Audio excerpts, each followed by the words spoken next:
We have some not so great news about the upcoming NHL draft as Montreal is slipping further and further from a top 5 pick. We'll be talking about that, plus Nick Suzuki setting a career high in points, and we got some video of that filthy breakaway goal if you guys didn't see it. Finally, a bit of a Habs prospect update as Lane Hutson and Rhett Pitlick faced off in the Frozen Four, so you won't want to miss this edition of Habs Digest.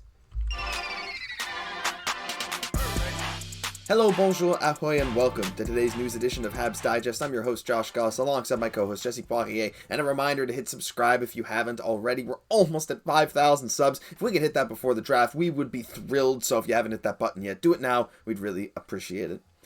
Jesse, first topic today. Tanking race is very close. Didn't really know how else to put this, but with Montreal's big win last night, and Arizona's loss as the Seattle Kraken clinched their first ever playoff berth, first in Vegas Golden Knights history, absolutely historic.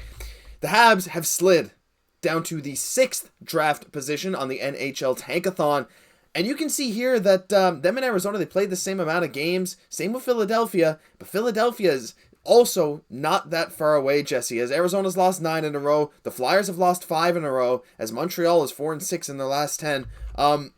I don't know. I mean, I'll bring up the future schedules, the last 3 games for both Montreal and Arizona, but are you getting maybe a bit worried that the Habs might slip further and further down in this draft? I think there's probably a good probability that it will, looking at the strength of the schedule in comparison for the two teams coming up. But at the same time, Josh, it's a big crapshoot. Obviously they're not having too hard of, with the Ducks, and obviously the Kraken, they've clinched as well. The Canucks have been a little bit better at the end of the year, but still, it's looking pretty favorable all the same. But at the same time, I'm not really too worried, Josh, about dropping a couple spots, just because we know that the draft lottery, that it's such a crapshoot, right? And when we're in this situation, I think it's good to ask yourself, like, what would Martin St. Louis do? Or in this situation, what would Martin St. Louis think? And, I think after last night's game, like, he was really happy with the results of how it turned out.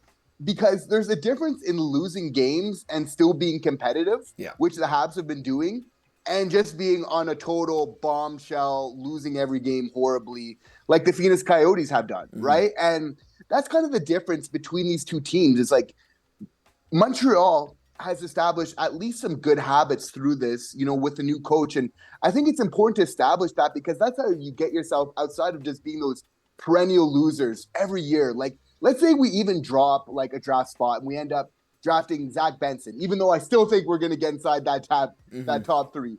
I still think that Benson is a great player that would suit us, coming from the WHL. I think that style of hockey is something actually missing with many of our prospects for the Montreal Canadiens. Totally okay with that. It's really not the end of the world at all. It's not an exact science like back in the day where it says, oh, you finish really bad and for sure that's going to be your spot. That's where you're drafted. I don't think we should put too much stock into this, because for sure it's going to move around a little bit. Yeah, I think you're definitely right. Now, I'm still on the Will Smith train. I'd like for them to get him if they fit in that top 5 somehow. But no, you're very right. Like, at the end of the day, that Kent Hughes and co. are going to draft whoever they see fit as, the next potential star of the Montreal Canadiens, whatever spot they get. But, I mean, to say that, I'm not a little unnerved that the Habs have been slipping as these other teams have gone on these, horrible tank jobs. Look at the Coyotes losing 9 in a row. Look at the last 10 for Anaheim and Chicago. It's a 3-way race for that number 1 odds. Look at that, all tied at 56. But Jesse, also, it's not only that 6th pick that I'm worried about. Right now, Florida is in a playoff spot. You can see them there with the Islanders and the Penguins. They're all within 1 point of each other. Islanders, Panthers, and Penguins are all fighting for these wildcard spots. So it's also a very real possibility that Florida slides out of that playoff picture and has a chance to move up with their pick, not the number 1, but to like a top 4 pick. So Florida, of those 3 teams, of the Islanders, Penguins, and Panthers, who are all looking for that last spot, Florida has the most difficult schedule. I mean, at this point, if the Habs continue to drop, we gotta hope too that Florida pick, which Kent Hughes has sort of said that he's listening in on offers for, maybe if that could slip into the top 15, that would be a huge bonus too. Definitely. Stay tuned, everybody, on Habs Digest to hear about every Florida Panthers loss, coming up. We're definitely going to keep you updated, just because, if we do end up wanting to do a trade with that and the fact of them moving up, that would just help us tremendously, so there is a great chance of that happening. But wow, have these teams ever been putting in such an effort to really get Connor Bedard? They've just been bombing so hard, really putting in like a concerted effort to do so. I think there's really no two ways around it. I mean, can you really blame them all that much? Not for but Bedard, I feel at the same time, right? But I feel like Montreal is much closer to competing than a lot of these teams. So that's kind of the difference between them. That's why they're going all in, to kind of do this. But for us, we need to realize there's been many factors. For sure, we need more stars on this team. And I would like another center, as on this team as well, which, kind of leads to another subject we're going to be talking about later. But, at the same time, our team isn't nearly as bad as it is. We're going to get a great draft pick, actually 2 great draft picks just in that first round alone. That's going to help us so much. So I'm really not too worried about this. On to topic number 2 today, Jesse. Very well put. We got Nick Suzuki, speaking of centers, setting a career high in points. And, oh boy, was he ever phenomenal in last night's game. He had a goal and an assist as he sets his new career high with 63 points, 24 goals, 39 assists. And Jesse, to do that with the basically revolving door of line mates, with guys, someone like Raphael Harvey-Pinard, who spent a huge chunk of this season on a line with Nick Suzuki, a guy that was in the AHL at the start of the year, for Suzuki to continue to do that and to pull off moves like this still this late in the season just a filthy move. We're going to show that one more time for you guys. How impressive has he been, not only with his point production, his goal scoring on lines with guys that maybe you wouldn't expect, but also just his leadership for this team, because the guys clearly respect him a ton. That's so true, and it's just so amazing to really see him kind of live up to his potential. Like every year, just getting more goals, and now he's almost where not quite as many of assists as last year, but I think with these last couple games, he'll get a couple more assists. It would just so nice to see him if he could just go up on goals and assists just every single year, So just a great example that in the midst of so much adversity this year, playing with so many teammates, he can make it happen so much. And remember, Josh, we were having this discussion early on in the year, does he need Cole Caufield? Because he did go cold for a little bit when his buddy Cole Caufield wasn't there beside him to ride shotgun with him.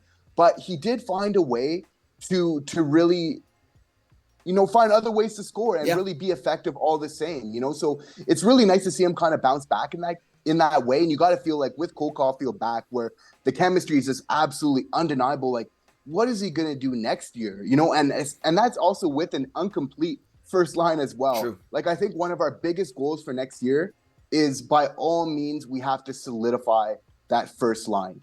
And once you get, Nick Suzuki on that first line, full year with Cole Caufield and a set, teammate right winger with them, just watch what's going to happen. It's insane, the offensive potential that he has, and also the defense that he's been playing, the amazing penalty kill. He's such a diverse player at this point. He's improving on everything night in, night out, and you got to think next year with Cole Caufield, and maybe even Kirby Dach on his wing again, who knows, because it feels like such a long time ago, and I guess it was a number of months ago, where that line was terrorizing other NHL teams, felt like they were each getting 2-3 points a night for a little stretch. The first line going into next year is going to be scary for other teams, and I can't wait to see it. Nick Suzuki has been so much more than what we could have wanted this year, especially with the injuries going around them. So yeah, we're super proud to have him as the captain. Final thing today, Jesse, a little bit of unfortunate Lane Hutson news. We were really hoping that Lane Hutson would have come out on top in their Frozen Four matchup. The winner goes to the NCAA men's hockey final.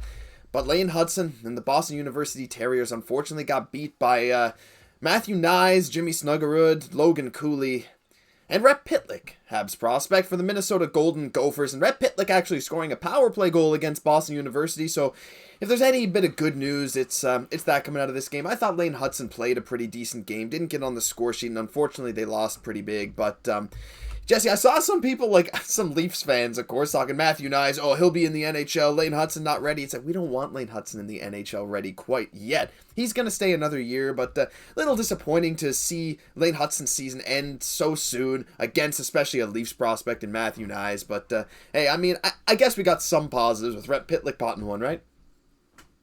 That's true. And, brother of Rem on our team. But I so badly wanted to win this game, Josh, just to kind of make up for that snub, of the top 3 finalists for the Hobey Baker. But, we're calling it right now, Habs Digest Nation. Lane Hutson is going to win the Hobey Baker next year. He's going to come back. Absolutely. He's just on fire, just an amazing season. But I think just that added year of experience, I'm just so excited to see what he's going to continue to do for this team. And I think by the time that he gets to the Montreal Canadiens, that he's going to be a well-oiled goal-scoring machine. Yep, I think so too. And also another thing, I thought he did look much better than Matthew Knies in last game. Yeah, Knies got 1 assist, but it was on an empty netter from Logan Cooley. So I think that's only like 1 point in the last 3 playoff games for Matthew Knies. And I don't want to put down other teams' prospects, but I think Lane Hutson is probably going to end up being better than Knies. I cannot wait to see what he does next year. Unfortunate loss, as we said. It would have been just so sweet to get the revenge on 2 of the top 3 Hobey Baker finalists, but fortunately he didn't. But we got lots of good news going into next year, and we're going to be tracking him for sure. But that'll do it for this news edition of Habs Digest. If you enjoyed, leave a like, comment, subscribe to the channel, help us hit 5,000 subs, hopefully before the draft. We would be thrilled if you did. I'm Josh Gosse for my co-host Jesse Poirier. We'll catch you in the next one.